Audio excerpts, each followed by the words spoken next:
Case को लेकर के सीबीआई के हाथ इस वक्त सबसे बड़ा गवाह लग चुका है और इस गवाह के सामने आने के साथ ही सीबीआई का दिमाग भी पूरी तरह से चकरा गया है।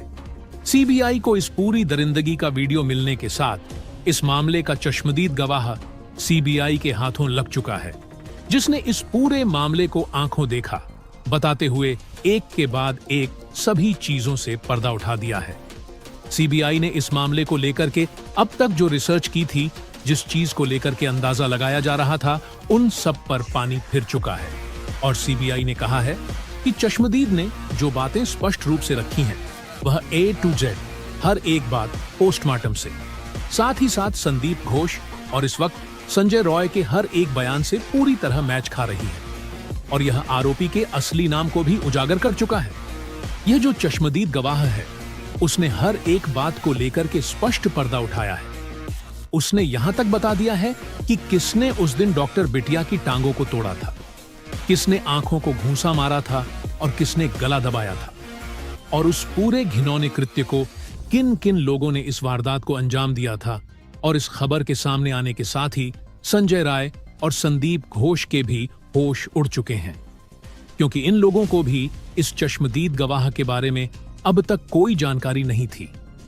उन्हें लग रहा था कि जो सीसीटीवी में कैद हुआ है, जो वीडियो फुटेज उन्होंने अपने फोन में रिकॉर्ड किया था, उसके अलावा इस पूरे वारदात का कोई आंखों देखा सबूत नहीं है। लेकिन इस गवाह के सामने आने के साथ ही यह पूरा मामला पलटता हुआ दिखाई दे रहा है और अब उस गवाह ने जिस आरोपी की तरफ इशारा किया है, उसे सुनने के बाद सीबीआई भी भौचक्की रह चुकी है, क्योंकि इस पूरे मामले में आरोपी संजय रॉय और संदीप घोष दोनों ही नहीं हैं। जी हां, इस मामले में आरोपी कोई और ही है। इन दोनों को इस मामले में आगे खड़ा करके सबसे अहम जो इस पूरे कोलकाता केस का दरिंदा था, वह छिप रहा था। और अब इस बारे में लेकर के जो खबर सामने आई है, उसके बाद संदीप घोष के भी होश तोते उड़ चुके हैं। क्या है इस वक्त पूरी खबर?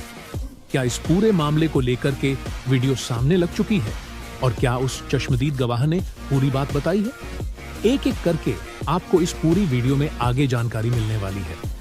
जो अब तक दरिंदगी सामने आई थी, वो दरिंदगी वास्तव में थी ही नहीं। जो किया गया था, वो उससे कहीं ज्यादा भयावह बताया गया है उस चश्मदीद की तरफ से।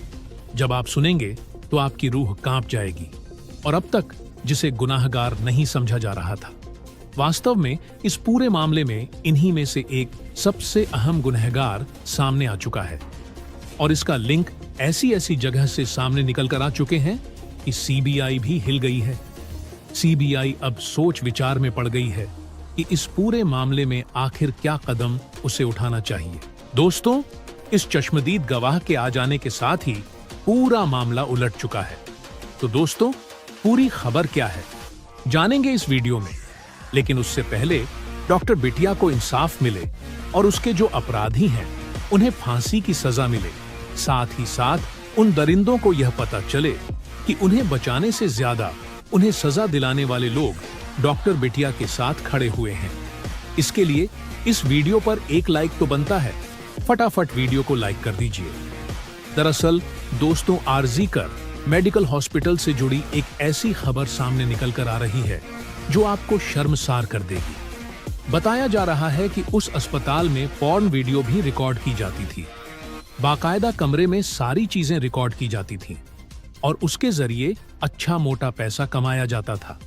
इसके अलावा अस्पताल के अंदर अंग तस्करी भी की जाती थी, ड्रग्स का स्मगलिंग भी हो रहा था। न जाने कितने इल्लीगल काम उस अस्पताल के अंदर हो रहे थे, जिसकी भनक डॉक्टर बिटिया को थी। इसीलिए डॉक्टर बिटिया को हमेशा के लिए इस रास्ते से हटाया गया। तभी तो दोस्तों, डॉक्टर बिटिया का फटाफट पोस्टमार्टम करके और सबूत को मिटाकर, जिस तरह अस्पताल में जहां पर डॉक्टर बिटिया का रेप और हत्या हुआ था, उस जगह को तोड़ फोड़ करके, जिस तरह से पूरे सबूत को मिटाने की कोशिश की गई। जो इसके असली अपराधी थे, वह सोच रहे थे कि हम तक सीबीआई कभी नहीं पहुंच पाएगी, लेकिन एक गवाह ने उनके मंसूबों पर पानी फेर दिया है। चश्मदीद ने जो कहा है, उसे सुनने के बाद आप भी हैरत में पड़ जाएंगे। संदीप घोष और संजय रॉय वो नुमाइंदे हैं जिन्हें करोड़ों रुपए की लालच देकर के जिनसे झूठ बुलवाया जा रहा था, और वो लगातार इस मामले को दूसरी दिशा दे रहे थे। संजय रॉय इस पूरे मामले में शामिल था। जी हाँ, आपको जानकर के हैरानी होगी कि इस पूरे वारदात के समय भी संजय रॉय हॉस्पिटल में मौजूद था और संदीप घोष भी उस वक्त हॉस्पिटल में मौजूद था। पहले संजय राय ने इस पूरे मामले का आरोप अपने सर ले लिया, जो कि पैसों की बदौलत किया था। लेकिन बाद में संजय राय जब इस मामले में फांसी तक की सजा को सुन चुका था, तो उसने सीधे अपनी बात से पलटी मार ली, और पलटी मारने के साथ ही उसने कहा कि वह तो सबसे बाद में पहुंचा था और उसे इस बारे में कोई जानकारी तक नहीं थी। एक बार फिर उसका पॉलीग्राफ टेस्ट हुआ है, जिसने उसमें सीबीआई को जो बताया है, उसे सीबीआई सोच में पड़ गई है कि आखिर यह हो क्या रहा है। दरअसल दोस्तों, एक बार फिर संजय राय अपने बयान को पलटते हुए एक नई बात सीबीआई को बताई है। उसने पॉलीग्राफ टेस्ट में सीबीआई को बताया है कि 8 अगस्त की रात वह गलती से सेमिनार रूम में घुसा था। एक मरीज की हालत बहुत खराब थी, उसे ऑक्सीजन की जरूरत थी, इसीलिए मैं डॉक्टर को ढूंढ रहा था। इसी दौरान 3rd फ्लोर पर सेमिनार रूम में जब मैं गया था, तो वहां पहले से ही ट्रेनी डॉक्टर की बॉडी पड़ी हुई थी, खून से लथपथ थी। मैंने सोचा कि अब भी हो सकता है कि जान बची हो, इसलिए मैंने उसके शरीर को हिलाया, लेकिन कोई मूवमेंट नहीं हुआ। इससे मैं घबरा गया और बाहर भागा। इस दौरान किसी चीज से टकराकर मैं लड़खड़ाया था, और इसी दौरान मेरा ब्लूटूथ डिवाइस जमीन पर गिर गया था। आरोपी ने दावा किया कि वह ट्रेनी डॉक्टर को पहले से नहीं जानता था। उसने बताया कि घटना के दिन अस्पताल के गेट पर कोई सिक्योरिटी नहीं थी और न किसी ने उसे रोका। सीबीआई अफसरों ने उससे पूछा कि अगर वह दोषी नहीं था, तो उसने आर्जी कर अस्पताल में पुलिस चौकी को क्यों नहीं बताया।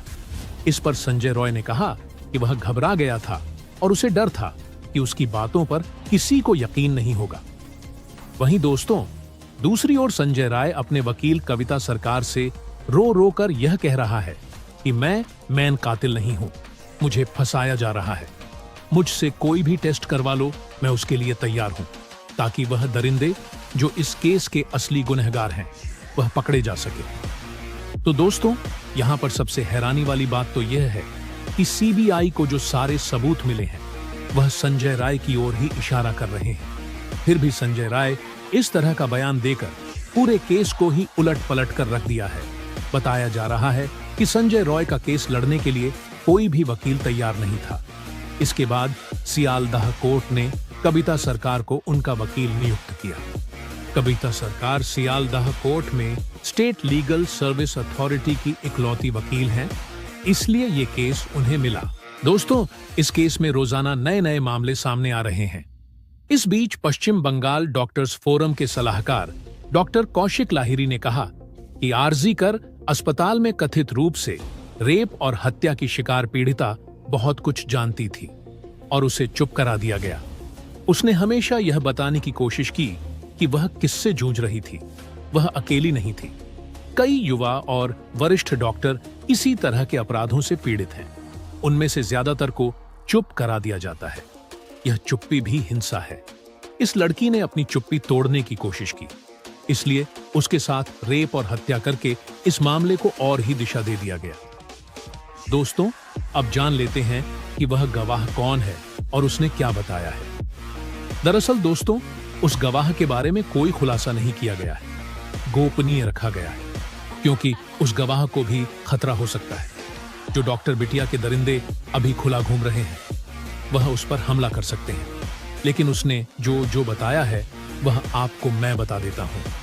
उसने बताया कि डॉक्टर बिटिया के रेप और हत्या में कुल 6 लोग थे। उनमें से एक डॉक्टर बिटिया को जोर जोर से पीट रहा था। डॉक्टर बिटिया चिल्ला रही थी। उनमें से एक ने डॉक्टर बिटिया के मुंह पर घूंसा मारा और उसका चश्मा टूट गया था। एक ने डॉक्टर बिटिया की टांगे चीरी।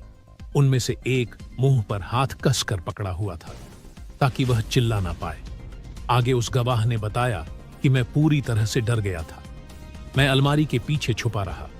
अपने सर को मैं उठाकर झांकने की कोशिश नहीं की, इसीलिए मैं दरिंदों का सही से चेहरा नहीं देख पाया, लेकिन पैरों को मैं नीचे से देख रहा था। वहां पर 6 पैर मुझे दिखाई दे रहे थे। इसलिए यह कह सकता हूं कि डॉक्टर बिटिया के रेप और हत्या में 6 लोग शामिल थे। उसमें से एक कह रहा था कि कुछ नहीं होगा, मेरी पहुंच बहुत ऊपर तक है। तो दोस्तों, इससे यही साबित होता है कि डॉक्टर बिटिया के केस में कोई मामूली आदमी नहीं, बल्कि बहुत बड़े बड़े आदमी शामिल हो सकते हैं। लेकिन इस गवाह ने जब सीबीआई को बताया, इससे और सीबीआई उलझ चुकी है।